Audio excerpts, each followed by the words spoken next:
By the turn of the century, the three big mines out here at Monkland, the Scottish, the number 2 South Great Eastern, and the South Glanmire and Monkland next door, they were all dumping their tailings into the river. This upset the farmers downstream because their paddocks would get flooded with this sterile sand, and it also contained mercury and arsenic. Their cattle wouldn't even drink the water. The complaints came from as far down the river as Tyro. In 1901, the Widgeshire Council complained to the Gympie City Council to see if it could stop the habit of the tailings being dumped into the river. Of course, the Gympie City Council wasn't interested because all but one of their aldermen were major shareholders and directors of the big mines. The battle went on for almost a decade. In 1906 and 1907, these water samples were taken from the river to be used as evidence in the court case. However, the case failed on a couple of technicalities, one of which was the definition of pollution, and the other was that they couldn't prove exactly where in the river they took the samples from. This photo shows the extent of the tailings in the river. You can see that that's a man standing there. Gives you an idea of just how bad things were.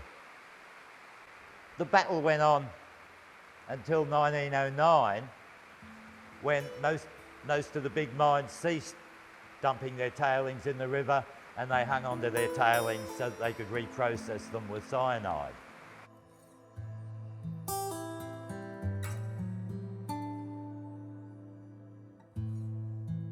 Because once upon a time, the old Aboriginal people would get £1 per pound for water rat skins, because it makes the finest gloves that fur.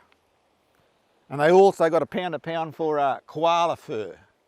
And remember this may sound a bit gross in today's world, but once upon a time, 100 years ago, thousands and thousands of koalas were taken off this place in this area for fur, for the European fur trade. Those stories have to be told too. And the water rat. So as I said, I remember watching the water rats chasing small platypuses. I don't know whether they're still here, but this was a long time ago.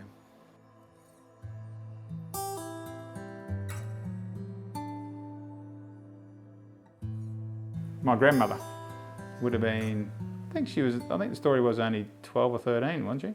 Probably, I don't remember that one. And she was born in 1901, Yeah. and she caught I forget what size it was, but it was a fairly sized Mary River cod in T-Bar Creek, which is just down from the house, because her and her younger sister couldn't carry it up to the house, wasn't it?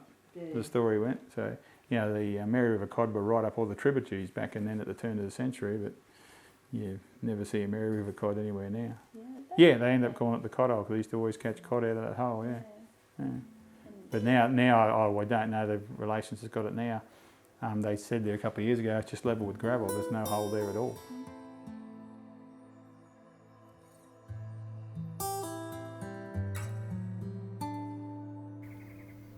Mum's father was a man named Denny Embry, and Denny Embry, he was born over that way at Kilkeven, and his father was born that way too, at Widgie Station. His father was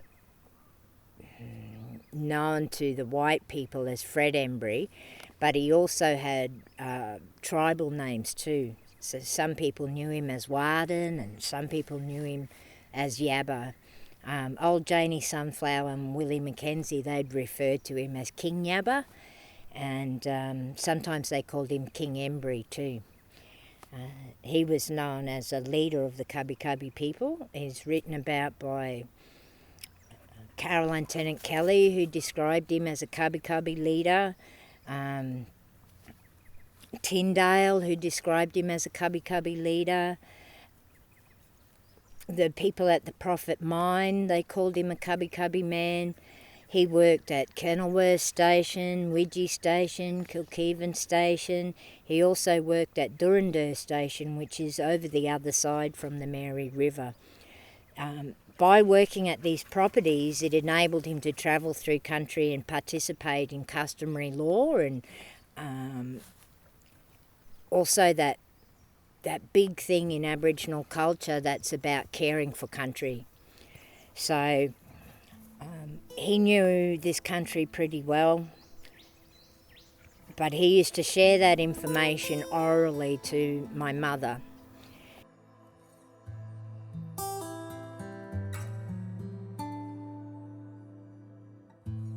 Yeah, my dad, Jack Pierce, he's got the bullock team there, and that young fella that's on top is Artie Dillett. That was his name, and he used to offside for Dad when Dad had the bullocks and cart the logs to Yamundi. All them logs had to go from all the Obi and Kenilworth area, and all that had to go to Yamundi.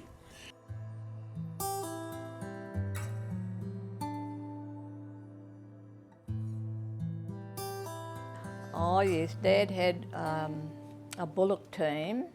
He used to get timber from up Traveston, Kaibong, Tanda, even Pomona, Karoy and these places.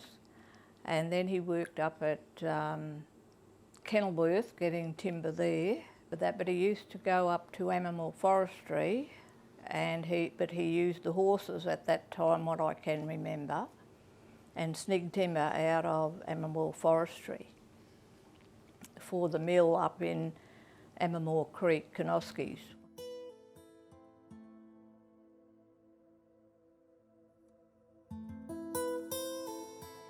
Well, Mr Stapleton had the cream run, Mr Tom Stapleton, and it run from Coles Creek right into Gympie. And he picked the cream up and the mail and all that as he went, and the bags we used to have for the bread and meat he used to go into. Yeah, and he used to just pick up, we'd have to, all the cream would be out at the gateways for him to pick up. And the bags for the bread and the meat and the mail, he'd post the mail too, and then he'd do shopping for people while he was in town if they needed it. And then he done the same thing coming home, you know, delivered the bread and the meat and the mail and the empty cream cans.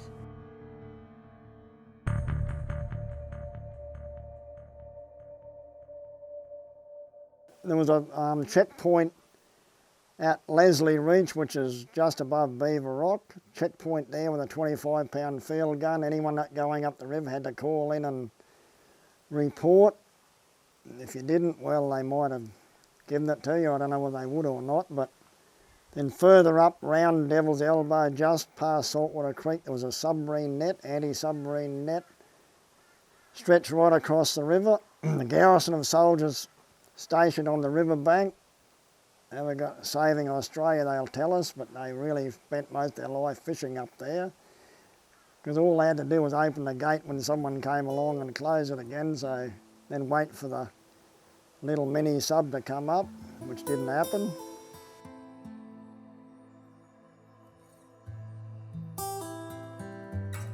Mullet was a very stable diet of fish in this district. They used to catch them on wacko lines, which were old bamboo lines and strings and corks, and they had a floating cork, and used to, like I was saying before, dig up mullet worms. They're a real juicy worm the size of your little finger, and yeah, only certain worms at a certain time, but you could be there all day and they wouldn't bite apparently. And then all of a sudden, I know my grandfather, he was fishing with his brother just down from the house down there, and come to cow time, and he said, "I got to go." He said, "I'm not hanging around anymore." And he got up and got the cows in the yard, and his brother come up with a sack bag brimming full of mullet. Once they started biting, he was just pulling them one after the other, but they'd been sitting there all day and got no bites. So.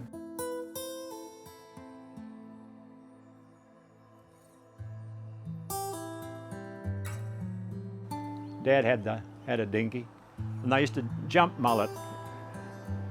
And the mullet gets on the edge of the water and it's sucking at the moss on the mud, and as they row along with the dinghy, and the oar just almost on the mud too, and it disturbed the mullet, and the first thing he does is flick himself out of the water, tried to jump back into the deep water. And some people used to have a net on the outside of their dinghies, sticking up on sticks so that he'd hit that. But Dad never had the net. If it went right over the boat, he missed it. But he always get a couple that land in the boat. he took, my mother came up from Brisbane. He was courting her at the time, and she came up to stay with his family. And he said, "I'll take your jumping mullet." And how do you do that? He said, "They'll just jump in the boat." And she said, don't tell me lies like that just because I come from the city, you know. And no, it happened.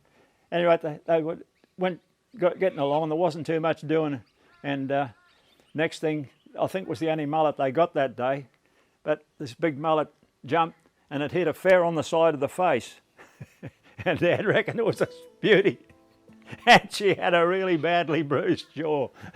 And if it hadn't been for her, the mullet would have gone straight over the boat. Yeah.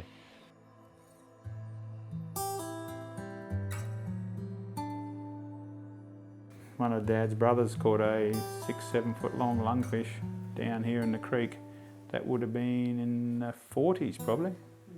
Just down here at the creek, and it was just a hole off the side, a tributary of the Munna, and so he must have been in there for quite a few years, that lungfish, because he couldn't pull him out with the line. He ended up ripping his belt off apparently and tying it around the fish to get him out. And they hung it on the farm fence down there, I think they did. Very environmentally friendly in those days. Yeah, very, very environmentally friendly.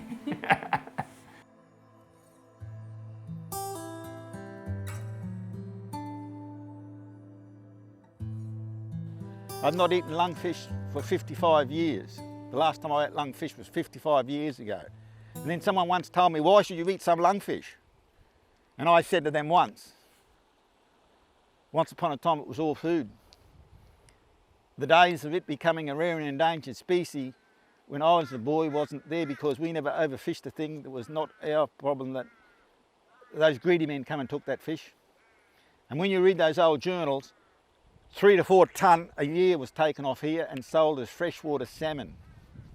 And that was for this area here and the north coast.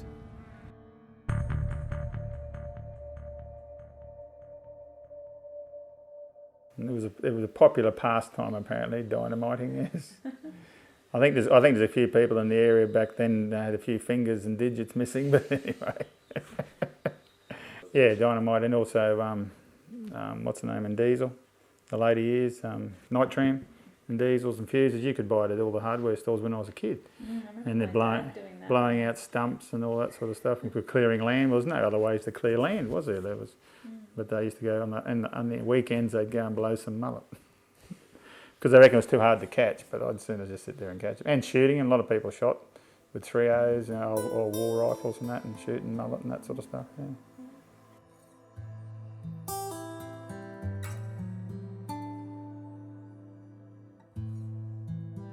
See, when I was about just a kid, the old cars of the day, the old A-model, T-model Fords and that, they were struggling to get up the range. It was so steep. This was the Tansy range. Tansy range, yeah.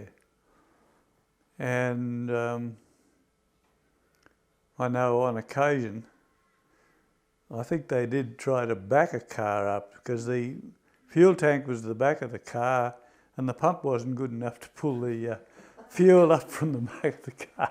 And I know there were an odd occasion where they backed up so that they could gravity feed the fuel into the engine.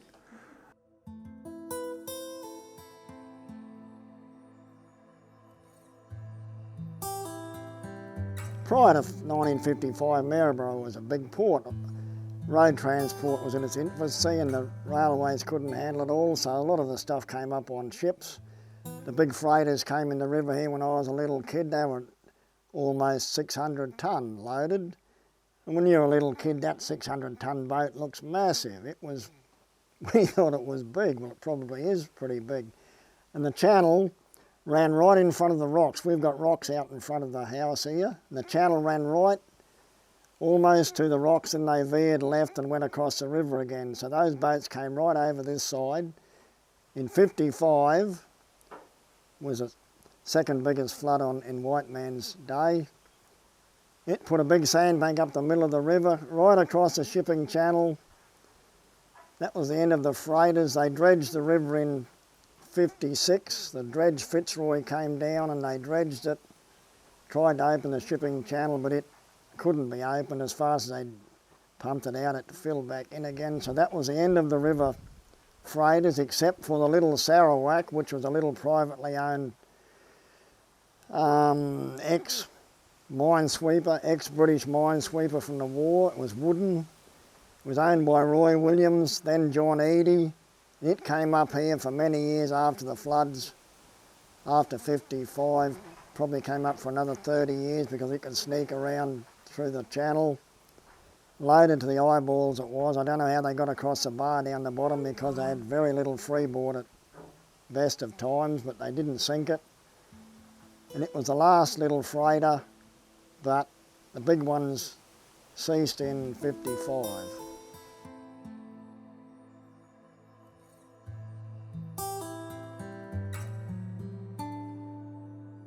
Where we lived in Lennox Street, you could hear the boats coming up around the Devil's Elbow, which is downstream of Saltwater Creek, and they had to give whistle signals, whether they were going up or down. I can't remember the signals now, but short and long blasts for whether they're going up or coming down, so that there wouldn't be a collision of a steamer going down the river when another one's coming up, you know. You could hear those quite plain from where we lived in Lennox Street, yeah.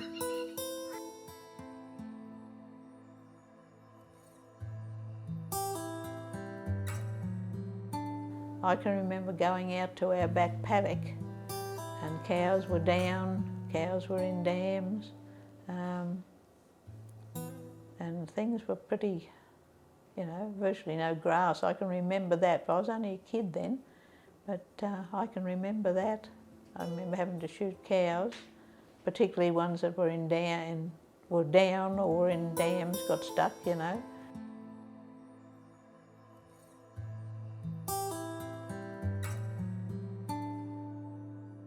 I left school in 1954. I went to boarding school in Brisbane, and that was great. Shy country kid, you could do all these things. You could learn to play the piano, you could play sport, you go to concerts. Oh, it was good. I went down there in 1948. I started boarding school. And I used to go down on the Rocky Mail and get on a Theebine at all hours of the night and get to Brisbane. I was 10-year-old then. Yeah, I mean, you wouldn't put a 10-year-old kid on the train by herself now, let alone night time. And I used to go down, get off at Roma Street with all my ports and get a taxi over to North Quay and get on the Wynnum bus and go to school.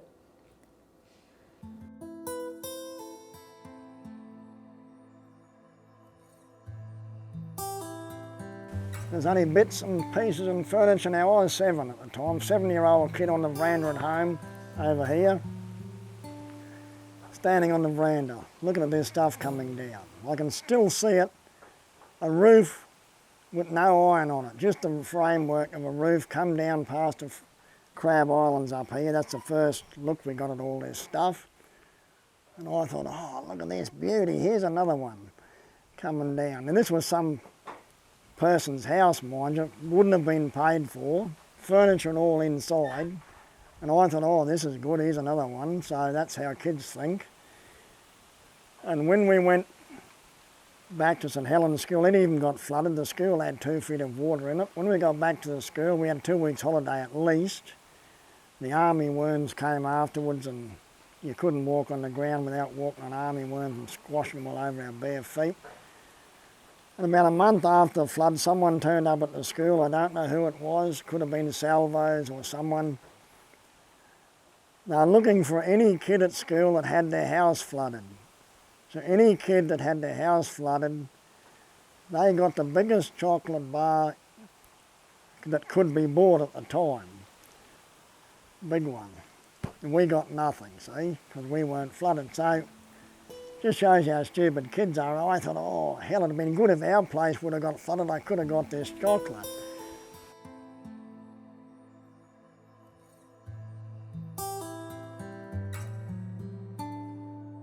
The river for most of the year when I was a young fella was fresh, and you could swim in the river and you didn't taste the salt.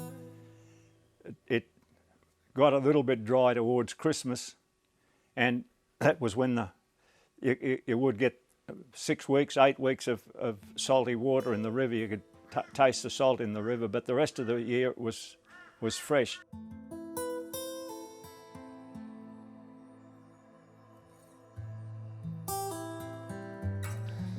Most of my weekends were spent along the creek fishing. During summer we would feed mullet just 50 yards away from the house here, and I remember one time my mate and I, we caught 70 mullet in an hour. It was just unbelievable, the number of fish that were in these creeks at that time. And we didn't do much saltwater fishing in those days, so mullet were good to eat. You ate them, a bit different now.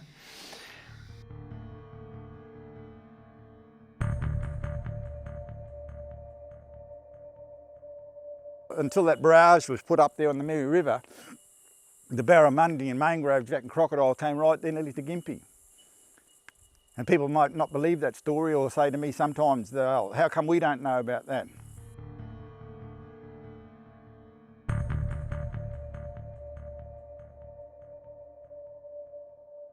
The mangroves were practically non-existent. There was very, very small mangroves, but reeds and she oaks along the riverbank, I recall as a young lad, and any mangroves there were very, very small.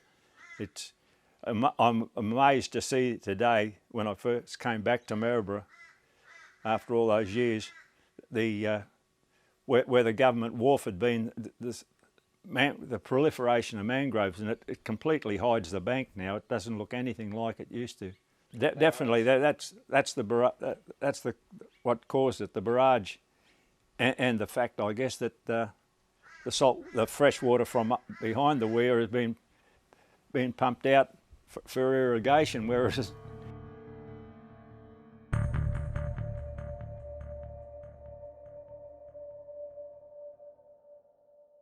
So we were lucky enough to get into the dairy in, I think it was 1973. There were big floods along the river just before that, and our neighbour's property lost many acres, and that seemed to ruin the integrity of the stream. I guess because there was so much land being washed in and that sort of thing, that deep holes just become shallow washes, and it was really disappointing to see virtually all our deep holes along the creek and the river disappear.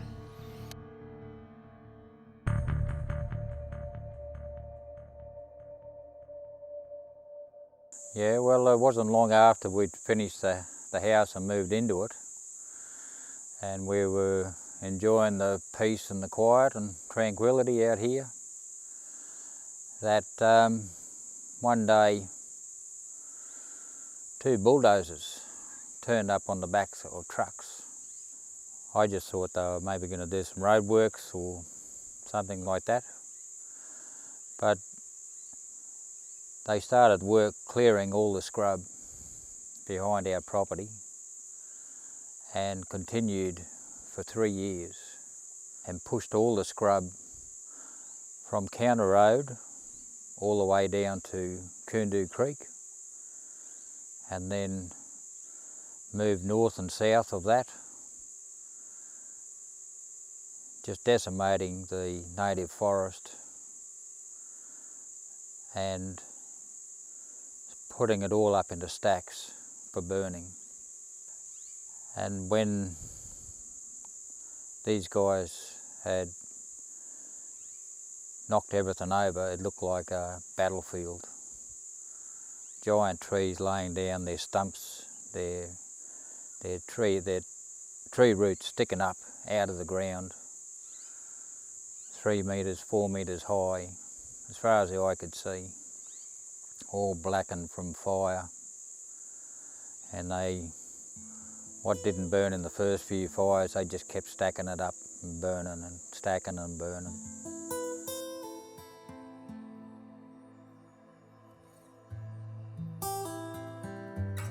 In 1989 is the approximate date of the closure of the line. I think the station master finished then, whether there was still some activity with the railway up a later date than that, but no one was employed as a permanent staff member here.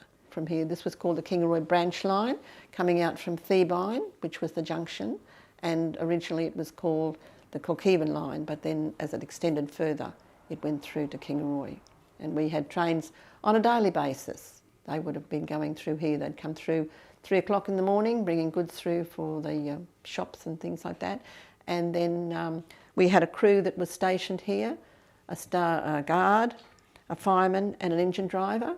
And that crew would change here, and the other crew, from our local crew, would change with the ones that brought the train through from Theebine, and they would go on to Kingaroy, and then they'd change back again in the afternoon. There was also a railmaker service too at one stage, and they used to take shoppers through to Gympie on a daily basis. They could go shopping.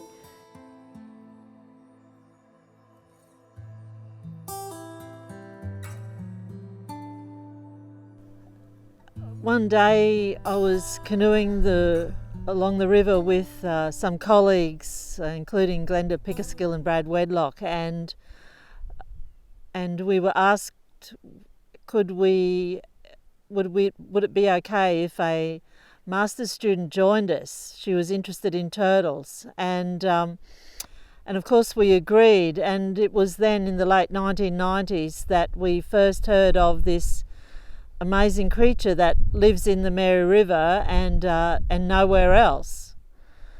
So Sam Flackers taught us about the turtle and in its habitat, and we discovered, similarities and what some of its requirements are to the Mary River cod, and the project really grew from there. She came and talked to our Toro Landcare group, and we were all quite fascinated with this creature, and our Landcare members decided that, who else is going to look after this creature? It's really our responsibility. We live here, and so, the ball is in our court. So from there we investigated and worked with Sam and Queensland Parks and Wildlife Service as to what we could do and what was practical and what would work to try to help protect this species.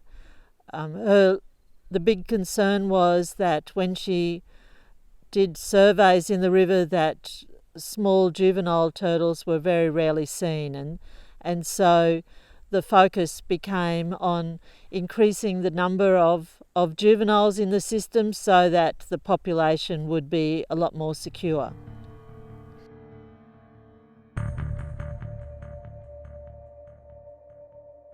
The day that it first came out, I was working with Landcare, and I went into the office and I said, here they're going to dam the Mary River.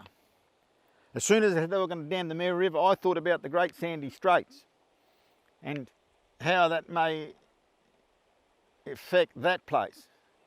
I said to them that day that if they dam this river, maybe the tidal flow or the water that flows out over the floods wouldn't be there to flush that Great Sandy Straits out. And contrary to what other people may think about the flood, we as Aboriginal people, that flood replenishes this river. Regardless of what anyone else says, we know as fishermen and hunters of the river that this place is replenished.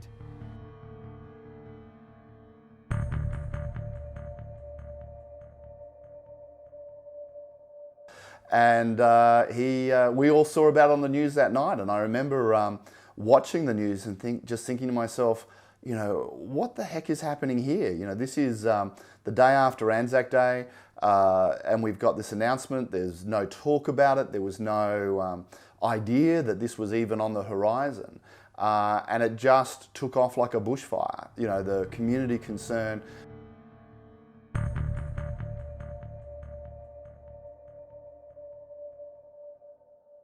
The stage one would have covered all of this this property, so very much affected by the uncertainty and the prospect that this land could just be taken away and inundated and lost forever. I think that's why, one of the reasons I could never visualise that ever happening. It was this attachment to the land, this attachment to the river was very, very strong in my feelings, and shared with such a large number of people as well, that we felt what was being proposed was very, very wrong. It was, when you looked at the facts and the data, it didn't stack up to be a good location at all to put a dam in this location. And there were always, and as we found throughout the campaign, such a range of other alternatives.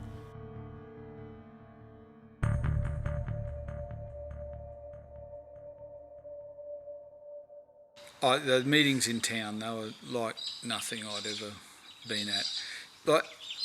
And really, and even before that, like the very first canoe flotilla down the river through the dam site, the most amazing thing about that is it felt like you're being treated like really dangerous criminals, you know. There were armed police in their blue riot gear all along the riverbank, their helicopters flying overhead, and it just felt like you'd been invaded by a foreign army, you know. It was just that original presence, and particularly the first meeting in town with Peter Beattie. You know, if you stood up and asked a question or were obviously moving around, you're being filmed the whole time. There were people up on the galleries with cameras. They're making very obvious that every action that you're making was being filmed. I got pulled up by police for about 2 weeks before and after one of those meetings. Sort of thing that I thought went with the Joe Bjelke-Petersen days. I thought we got rid of all of that sort of nonsense then. But no, it was all back. And luckily that eased off, you know, later. But, you know, during that first year there was a lot of really cruel intimidation and the use of police as if you're a criminal or something, you know. It was horrendous.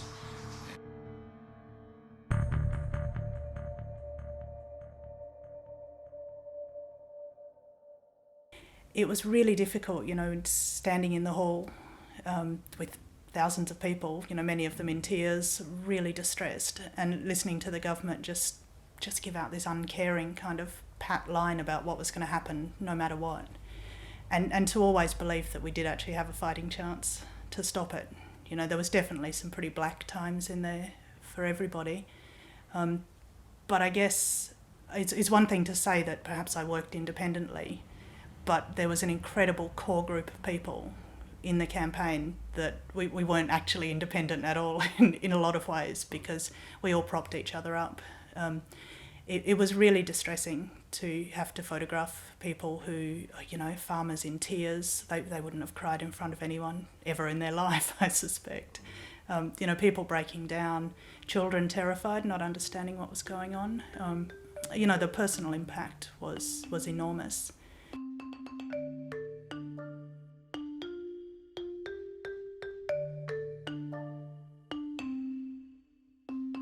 I still get goosebumps when I think about that day.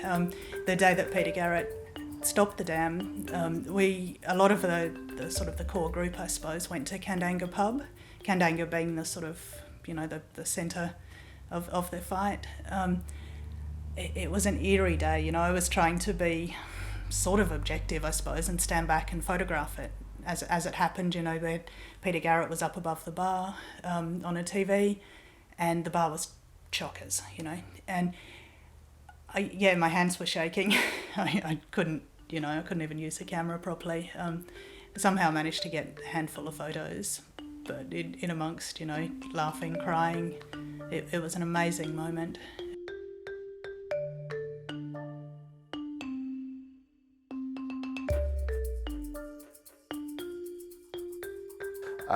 I think they will be again some of the iconic imagery of people just celebrating, of people just that sense of relief, and of people just saying, okay, now it's over, now we can get on with it. The problem was that it wasn't over. A decision had been made, but there was still the need to rebuild that community.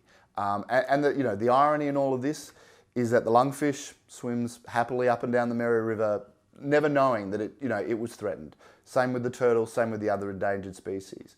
The species that were hit the most were people, and they were the ones that we now need to rebuild.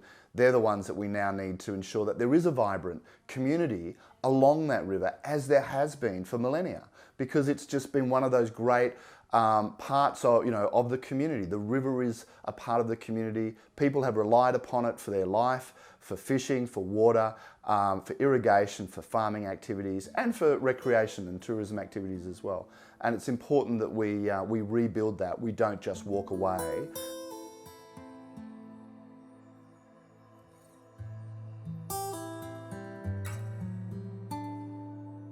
Yeah, I'd like to think that through the campaign we've managed to raise a huge amount of awareness of river environments, as well as the pitfalls of dams, and that they're not really a good modern solution for water supply. It's difficult, I guess, when you live and breathe a campaign like I did, to stand outside it and say how much have we reached just the general public in terms of really educating them. But I'd like to think that we made quite a difference.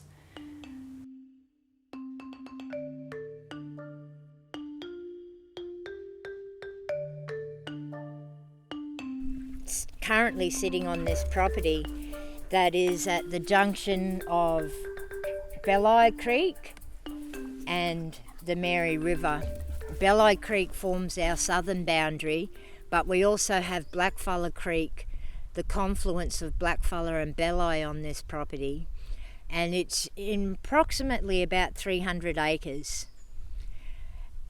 This land was resumed for the Mary River Dam, the proposed dam, but with the handing down of the federal government's decision that the dam shouldn't go ahead because of the threatened species that exist here, the government earmarked this parcel of land for Indigenous land use because it does have cultural heritage significance on it. After a period of time, they offered it to Mimburi Upper Mary Aboriginal Association, which we saw a great opportunity to build the capacity of our Indigenous community as well as our non-Indigenous community, gaining a better cultural awareness of Indigenous culture in this landscape.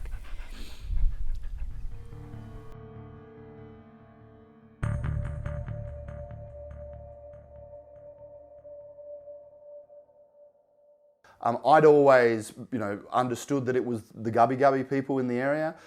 Then there was a group, the Kabi Kabi people. Then there was Kabi Kabi 2, and it was clear that there was some internal Indigenous politics playing out as to who would be recognised as traditional owners, who the Iluwa would be agreed with, and who would sign off. And in remembering that they were signing off not just for them as individuals, but they were signing off on the Indigenous culture through millennia for that area. And that's a fairly significant part. And as a white person who never professes to really understand, but views from the outside, it was almost a little bit disappointing.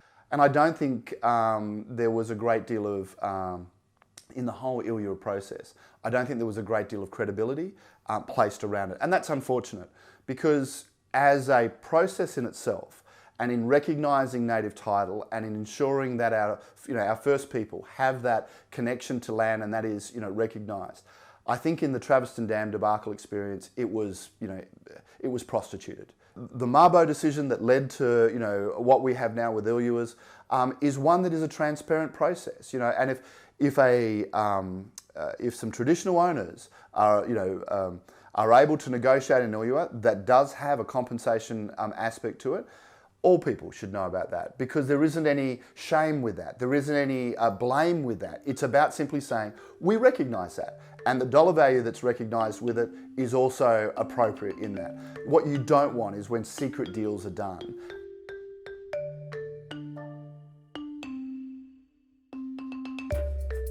Now Bob Burns used to do the leads, fill the leads with Kero. Every week he'd go down the river and do the Kero run on the leads. So he knew the river like nobody else. He gave me 2 sheets of paper about 7 years ago with anything important that he thought was important on the river. He had it all on these 2 sheets of paper. It was just full of information. And he had in one spot, in the 1950s, this is where the crocodiles sunned themselves on the riverbank with an arrow. That arrow was within 200 metres of where we saw the first croc in the river last year. So he was spot on with his information.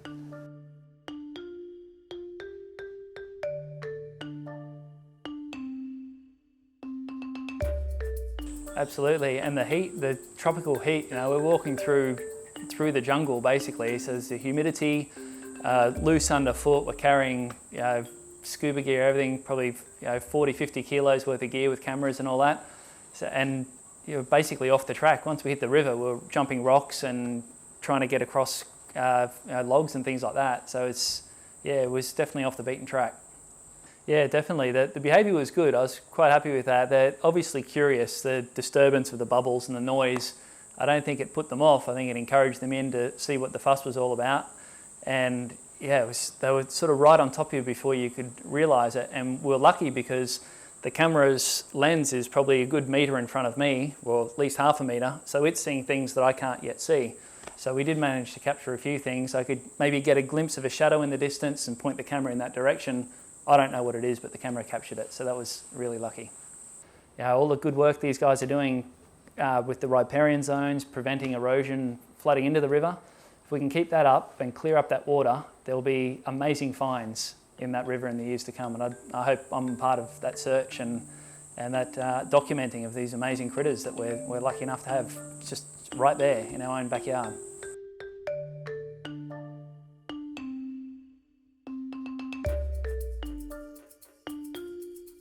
But over the last 10 years, the mullet disappeared, and I take it was because of 2 longer dry spells and the barrage at Tyro. But over the last few years there's been some pretty big floods, and we're now starting to see mullet come back again, which will be perfect feed for the cod. And I'd imagine that the cod will grow to a fairly large size because of the abundancy of feed from mullet and bony bream. There's a lot of bony bream in the river here.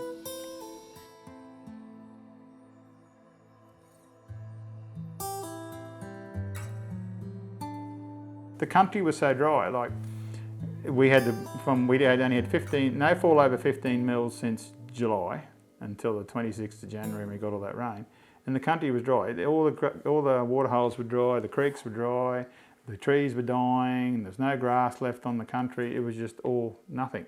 So it had to start from nothing and build up to its record height. If we'd had a normal season and the creeks and dams were full, if we got that sort of rain, much higher would it have become? Like, we got 21 inches in the 3 days. We had 12 inches from 7 o'clock at night till 6 o'clock in the morning. We had 12 inches in 11 hours. And in the 1955 flood, there was 11 inches in 12 hours. So this was why this one was higher than 55.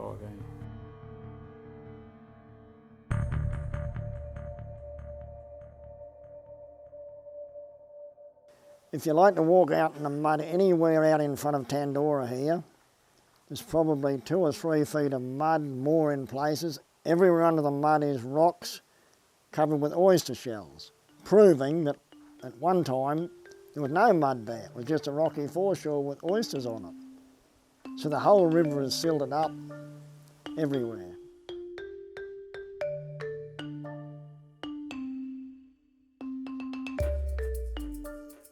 The power that comes from gaining some cultural knowledge within young people is, it's amazing. It's a wonderful experience. It's wonderful to give these young people an opportunity, but not just them. Because of the way that land was taken here, in the first part of written, recorded history of this region, Aboriginal people being dispersed and taken away, not being able to do their traditional dances, sing their songs, speak their language, participate in any customary activity was not allowed.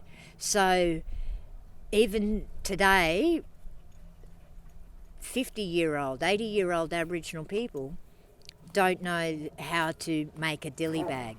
And now we've come to a part in Australia's history where Indigenous knowledge is beginning to become valued and sought after. Aboriginal people are relearning and regaining that cultural knowledge, and